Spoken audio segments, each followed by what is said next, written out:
Hello and welcome to 5-Minute Math. Today we are looking at the 7th grade concept of simple and compound probabilities. This is standard 7.6i in the great state of Texas, and we are using item number 2 off the 2019 released STAAR test. If you have not done so already, please go ahead and take a moment to pause the video, work this problem out on your own, unpause it, and then we will look at our answers together.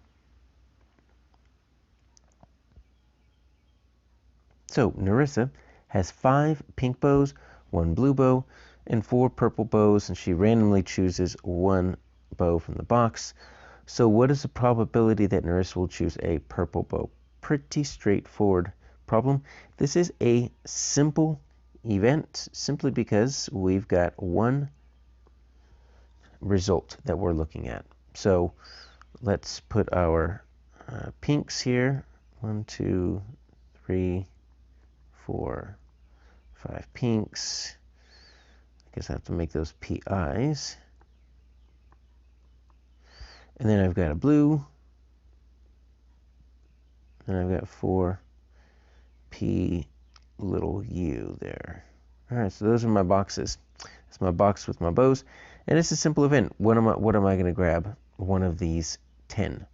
Now, if I wanted to do a compound, I would need to string a few different simple events together. Like, what are the probabilities that Narissa will pick a pink, replace it, and then pick a blue? So when you start stringing your simple events together, that's when you get into your compound. But it's pretty simple. Right now, we're just pulling out 1 bow.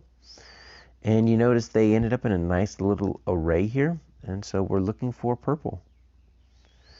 And so we're going to look at what is the total number of purple bows over the total number of bows all together. And you see we've got 4 purple.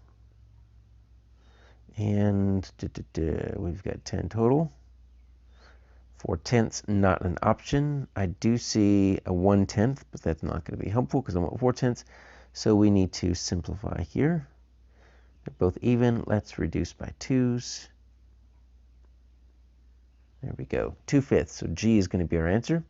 Now, this is actually a nice visualization here of how we can do this 2/5.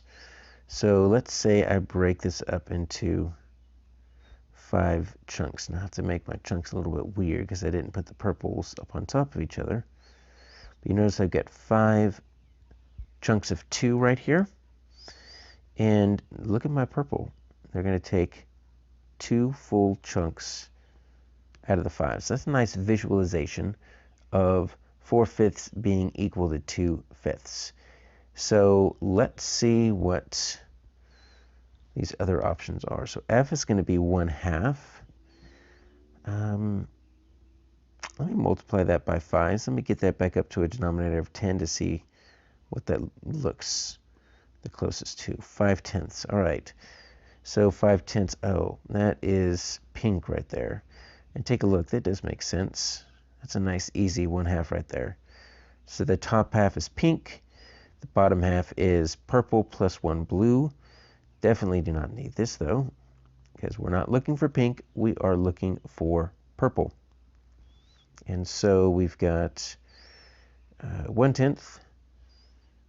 That's pretty easy. That's going to be my blue over my total. So they're just picking that one random little guy right there. Another one that we don't need. So they're just pulling numbers from the wrong colors. We're not wanting pink. We're not wanting blue. We are wanting purple. Now, what is that 3/5? Well, that 3/5, and we can multiply, but it's not going to help us. It's going to be 6/10. But take a look.